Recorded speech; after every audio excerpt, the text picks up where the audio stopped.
ಜಗದೀಶ್ ಶಿವಾಯ್ ಗುಡ್ಗಂಟಿ. ನನ್ನ ಪ್ರಶ್ನೆ ಸಂಖ್ಯೆ 496 ಮಾನ್ಯ ಉಪಮಂತ್ರಿಗಳಿಗೆ ನಾನು ಕೇಳಿ ಬಯಸ್ತಾ ಇದ್ದೇನೆ. ಅಧ್ಯಕ್ಷರೇ, ಉತ್ತರವನ್ನು ಒದಗಿಸಲಾಗಿದೆ. ಅಧ್ಯಕ್ಷರೇ, ಕಳೆದ ಒಂದು ವರ್ಷದಿಂದ ನಾನು ಬಹಳ ಪ್ರಯತ್ನ ಪಡ್ತಾ ಇದ್ದೇನೆ.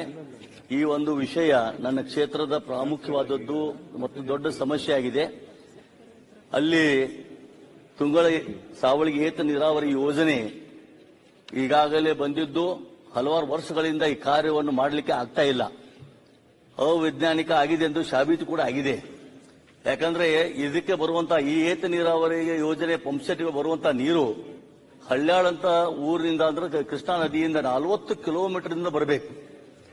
40 ಕಿಲೋಮೀಟರ್ ದಂಡಿ ಮೇಲೆ ಹಳ್ಯಾಳದಲ್ಲಿ 6 ಪಂಪ್ಗಳು ಕುಡಿಸಿದಾರ.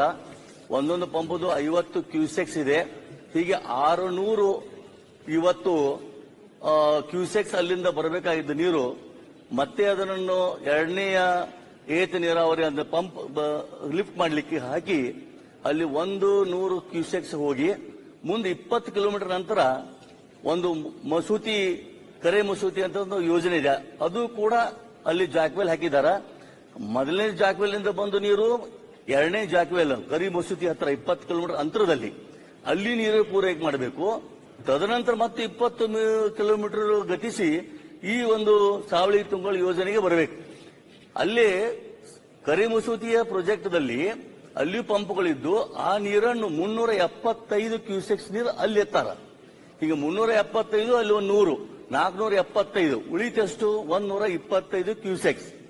ಇದು 25 ಕಿಲೋಮೀಟರ್ ಗತಿಸಿ ಇಲ್ಲಿ ಓಪನ್ ಕೆನಾಲ್ ಎಲ್ಲವೂ ಅಲ್ಲಿ ರೈತರು ಏನ್ ಮಾಡಕತ್ತಾರ, ಸೈಫೂನ್ ಹಾಕಿ ಕೆಲವೊಂದು ಪಾಠಗಳನ್ನು ಕೂಡ ಬಿಟ್ಟಿದಾರ. ಅಲ್ಲಿ ವೈಜ್ಞಾನಿಕವಾಗಿ ಕೇಳ್ರಿ ನಂದು ಒಂದು ನಾನು ದಯವಿಟ್ಟು ಕೇಳಿ, ಬಹಳ ಬಹಳ ಬಹಳ ಪ್ರಮುಖವಾದದ್ದು ರೈತರ ಪ್ರತಿಭಟನೆ ಕೇಳ್ರಿ. ಆಮೇಲೆ ಇಲ್ಲಿ 125 ಕ್ಯೂಸೆಕ್ಸ್ 20 ಕಿಲೋಮೀಟರ್ ಏನು ಬರಬೇಕು ಅಲ್ಲಿ ಪಾಠಗಳ ಮುಖಾಂತರ ಎಲ್ಲ ಕೂಡ 100 ಕ್ಯೂಸೆಕ್ಸ್ ಹೋಗ್ತದ. ಬರೋದು ಬರೇ ದಂಡಿ ಬರ್ತದೆ ಇಲ್ಲಿ ನಮ್ಮ ಹತ್ರ 25 ಕ್ಯೂಸೆಕ್ಸ್. ಇಲ್ಲಿ 3 ಪಂಪ್ಗಳಿದಾವೆ, 50 ಕ್ಯೂಸೆಕ್ಸ್ 3 ಪಂಪ್ ಅಂದ್ರೆ 150 ಕ್ಯೂಸೆಕ್ಸ್ ಬಂದ್ರೆ ಮಾತ್ರ ನೀರು ಒದಗಲಿಕ್ಕೆ ಸಾಧ್ಯ ಇದೆ. ಆದ್ರೆ 150 ಕ್ಯೂಸೆಕ್ಸ್ ಬರಬೇಕಾಗಿದ್ರೆ ನೀರು ಪೂರ ಪಂಪ್ ಸೆಟ್ ಇದೆ, ಪಂಪ್ಗಳಿದಾವು, ಪೂರ ಎಲ್ಲ ಇದೆ. ಆದ್ರೆ ನೀರೇ ಬರ್ತಾ ಇಲ್ಲ. ಇಲ್ಲಿ 25 ಕ್ಯೂಸೆಕ್ಸ್ ಅಂದ್ರೆ ಅರ್ಧ ಪಂಪ್ ನಡೀಲಿಕ್ಕೆ ಸಾಧ್ಯ ಇದೆ. ಇದು ವೈಜ್ಞಾನಿಕವಾಗಿ ಇದು ಸಾಧ್ಯ ಇಲ್ಲೇ ಇಲ್ಲ.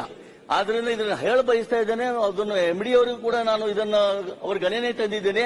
ಅಲ್ಲಿ ರಾತ್ರಿ ಅದ್ರ ಮ್ಯಾಗ 9,000 ಹೆಕ್ಟರ್ ಜಮೀನು ಎಲ್ಲ ತಯಾರು ಮಾಡ್ಕೊಂಡು ಕೂತಾರ. ಅದು ವಂಚಿತರಾಗ್ಯಾರ ಬಹಳಷ್ಟು ರೈತರು. ಅದಕ್ಕೆ ದಯವಿಟ್ಟು ನಾನು ಒಂದೇ ಕೇಳ್ಕೊಳ್ಳೋದ್ರು, ಈ ಬಹಳ ಇದು ಕೊನೆಯದಾಗಿ ಕೇಳ್ಕೊತಾ ಇದ್ದೇನೆ, ಹೆಂಗಾರ ಮಾಡಿ ಅದಕ್ಕೆ ಒತ್ತು ಕೊಟ್ಟು ಈ ಒಂದು ಯೋಜನೆ ಏನ್ ಮಾಡಿರಿ ಅದು ಪೂರ ಫೇಲ್ ಆಗಿದೆ. ಅದಕ್ಕೆ 40 ಕಿಲೋಮೀಟರ್ ತರು ಬದ್ಲಿ ಇಲ್ಲಿ ಒಂದೇ ಒಂದು 8 ಕಿಲೋಮೀಟರ್ ಮ್ಯಾಗ ತುಬಚಿ ಅಂತ ಊರಿದೆ, ಅಲ್ಲೂ ಕೃಷ್ಣಾ ನದಿ ಇದೆ. ಕೃಷ್ಣಾ ನದಿಗಿಂತ 8 ಕಿಲೋಮೀಟರ್ ಅಲ್ಲಿ ಹೊಸ ಪಂಪ್ ಸೆಟ್ ಹಾಕಿ ಇದ್ದ ಪಂಪ್ ಸೆಟ್ ಗಳನ್ನು ಶಿಫ್ಟ್ ಮಾಡಿದ್ದಾದ್ರೆ 8 ಕಿಲೋಮೀಟರ್ ಇಂದ ನೀರು ಬಂದ್ಬಿಡ್ತದೆ. ಇದು ಡಿಸ್ಚಾರ್ಜ್ DC ಡಿಸ್ಚಾರ್ಜ್ ಚಾನಲ್ ಏನದ ಅಲ್ಲಿ ಕೊಡ್ಲಿಕ್ಕೆ ಸಾಧ್ಯ ಇದೆ.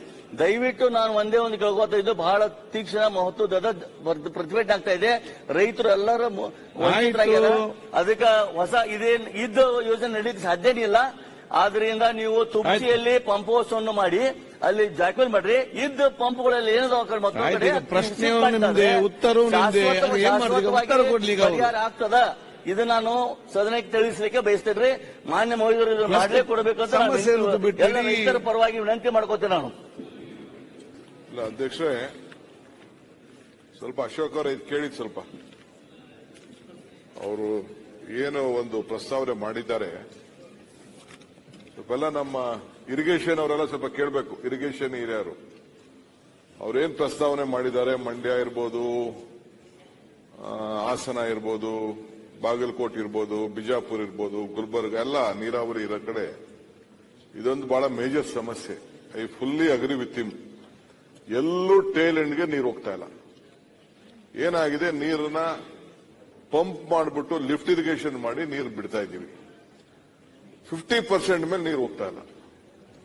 ಮೊನ್ನೆ ಕೂಡ ಇದ್ರ ಬಗ್ಗೆ ದೊಡ್ಡ ವ್ಯಾಪಕ ಚರ್ಚೆ ಮಾಡಿದೀನಿ. ಈಗ ನಾವು ಎತ್ತಿನೊಳೆ ಎಕ್ಸಾಂಪಲ್ ಎತ್ತಿನೊಳೆ ಮಾಡ್ತಾ ಇದ್ದೀವಿ. ಎತ್ತಿನೊಳೆ 25,000 ಕೋಟಿ ಈಗಾಗಲೇ ಖರ್ಚಾಗಿದೆ. ನನಗೆ ಭಯ ಆಗ್ತಾ ಇದೆ, ನಮ್ಮ ಶಾಸಕರುಗಳಿಗೂ ಭಯ ಆಗ್ತಾ ಇದೆ. ತುಮಕೂರು ನೀರು ಬಿಟ್ಟೋ ಸ್ಟೇಜ್ ಅಲ್ಲಿ ಇಲ್ಲ. ಈಗ ನಾವೇನಾರು ಅಲೋ ಮಾಡಿಬಿಟ್ರೆ ಇರೋದು ಪ್ರಾಜೆಕ್ಟ್ ಒಂದ್ 2 ತಿಂಗಳು ಮಾತ್ರ ನೀರು ತೆಗಿಯಕ್ಕೆ ಅವಕಾಶ. ಮಿಕ್ಕಿದೆಲ್ಲ ಈಗೆಲ್ಲ ಪಂಪ್ ಇದಕ್ಕೇನೆ ಕ್ಯಾನಲ್ಗಳಿಗೆಲ್ಲ ಬೋರ್ಗಳನ್ನ ಹಾಕ್ಬಿಡ್ತಾರೆ, ಸೈಫನ್ ಮಾಡ್ತಾರೆ, ನೀರು ಮೋಟರ್ಗಳು ಹಾಕ್ಬಿಡ್ತಾರೆ, ತೆಗೆದು ಬಿಡ್ತಾರೆ. ಹಂಗೆ ಉತ್ತರ ಕರ್ನಾಟಕದಲ್ಲಿ ಆ ಭಾಗದಲ್ಲಿ ಏನಾಗಿದೆ, ಅದು ಆ ಪ್ರಾಜೆಕ್ಟ್ ಆಗಿದೆ. ಹೆಚ್ಚು ಕಮ್ಮಿ 90% ನೀರೆಲ್ಲ ಕಂಪ್ಲೀಟ್ ಅಲ್ಲಿ ಹೋಗೋಷ್ಟೊತ್ತಿಗೆ ಸೈಫನ್ ಮಾಡ್ತಾ ಇದ್ದಾರೆ. ಅದಕ್ಕೆ ಏನಾದ್ರು ಕ್ರಮ ಕೈಗೊಳಿಸಿ ಅಂತ ಹೇಳಿದ್ರೆ ಆಫೀಸರ್ ಏನು ಮಾಡಕ್ಕಾಗಲ್ಲ. ನಾವು ಲೋಕಲ್ ಲೀಡರ್ಸ್, ಪಾಲಿಟಿಷಿಯನ್ಸ್ ನಾವು ಒಂದು ತೀರ್ಮಾನ ಮಾಡಬೇಕು. ಚಾನಲ್ ಮಾಡೋದು ಏನಕ್ಕೋಸ್ಕರ, ನೀರು ಕೆಳಗಡೆವರೆಗೂ ಟೈಲ್ ಎಂಡ್ ವರೆಗೂ ನೀರು ಹರಿಬೇಕು. ಅದಕ್ಕೆ ನಾವು ನಮ್ಮ ಶಾಸಕರು, ನಾವು ನಮ್ಮ ರೈತರಿಗೆ ನಿಯಂತ್ರಣ ಮಾಡಬೇಕು. ತಾವು ಹೇಳೋದಾದ್ರೆ, ತಾವೆಲ್ಲ ಒಪ್ಪೋದಾದ್ರೆ ಇನ್ನೊಂದು ವಾರದಲ್ಲೇ I will bring a bill. ನಾನು ಇದನ್ನ ಎಕ್ಸಾಮಿನ್ ಮಾಡಿದ್ದೀನಿ, ಯಾವ ರೀತಿ ನಿಯಂತ್ರಣ ಮಾಡಬೇಕು, ಏನ್ ಮಾಡಬೇಕು ಅಂತ. ಆ ನೀರು ಟೈಲ್ ಎಂಡ್ ಅಲ್ಲ, 50% ನೀರು ಹೋಗ್ಲಿಲ್ಲ ಅಂತಂದ್ರೆ ನಾವು ಪ್ರಾಜೆಕ್ಟ್ ಮಾಡಿ ಸುಖ.